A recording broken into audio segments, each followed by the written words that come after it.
क्या कारण था कि श्री कृष्ण जो स्वयं नारायण हैं, उन्होंने महाभारत के युद्ध में स्वयं नारायण अस्त्र के समक्ष समर्पण कर दिया और पांडवों को भी नारायण अस्त्र से बचाने के लिए उन्हें भी समर्पण करने को कहा। अर्जुन के पास भी नारायण अस्त्र होने के बावजूद भी कृष्ण भगवान ने उन्हें अश्वत्थामा द्वारा प्रयोग किए गए नारायण अस्त्र के जवाब में नारायण अस्त्र प्रयोग क्यों नहीं करने दिया और अश्वत्थामा ने एक ही बार नारायण अस्त्र क्यों प्रयोग किया था?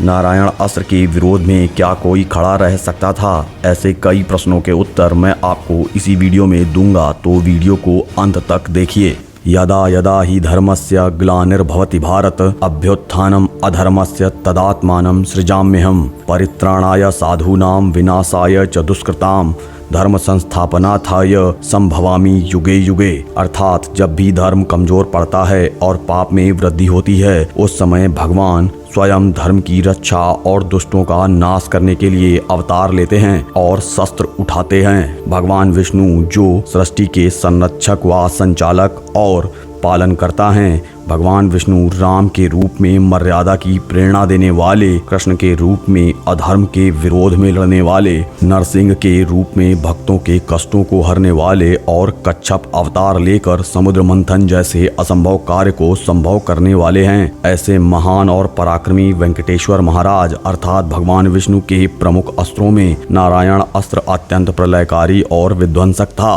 नारायण अस्त्र के विरोध में कोई भी अन्य अस्त्र कार्य नहीं करता था। नारायण अस्त्र स्वयं भगवान नारायण ने बनाया था। इस अस्त्र को किसी दूसरे अस्त्र द्वारा शांत नहीं किया जा सकता था। जैसे ही नारायण अस्त्र छोड़ा जाता था, बहुत सारी मिसाइलों के आकार के तीर नारायण अस्त्र के चारों ओर से निकलते थे और तब तक निकलते रहते थे जब तक सामने वाला शत्रु समर्पण नहीं कर देता था। यदि शत्रु समर्पण नहीं करता और हाथों में अस्त्र लिए रहता था तो नारायण अस्त्र और भी ज्यादा विध्वंसक होता जाता था। नारायण अस्त्र से अपनी रक्षा करने का तरीका यह है कि योद्धा स्वयं नारायण अस्त्र के सामने समर्पण कर दे। आपको यह भी पता होना चाहिए कि नारायण अस्त्र एक प्रकार से स्वयं भगवान नारायण की ऊर्जा ही है। नारायण अस्त्र का प्रयोग कुरुक्षेत्र में महारथी कर्ण ने किया था।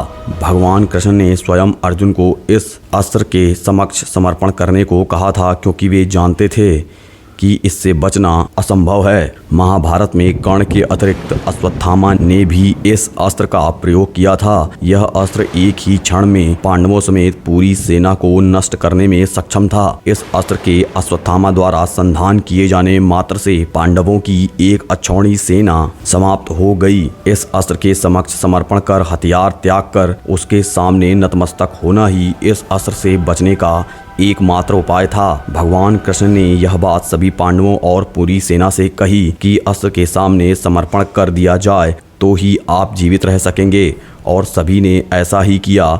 पर भीम इसे क्षत्रिय का अपमान मान रहे थे और वो शस्त्र नहीं त्याग रहे थे, तो भगवान कृष्ण उन्हें समझाने के लिए स्वयं नारायण अस्त्र के समक्ष समर्पण कर खड़े हो गए। जैसे ही भीम ने श्री कृष्ण को ऐसा करते देखा तो वो समझ गए कि जब स्वयं नारायण ने समर्पण कर दिया है तो वो तो नारायण के समक्ष तुच्छ हैं, और उन्होंने भी नारायण अस्त्र के समक्ष समर्पण कर दिया। जब दुर्योधन को लगा कि वो हार जाएंगे तो उसने अश्वत्थामा से पुनः इस अस्त्र का प्रयोग करने को कहा, पर तब अश्वत्थामा ने बताया कि वह केवल एक ही बार इस अस्त्र को संधान करने का मंत्र जानते हैं।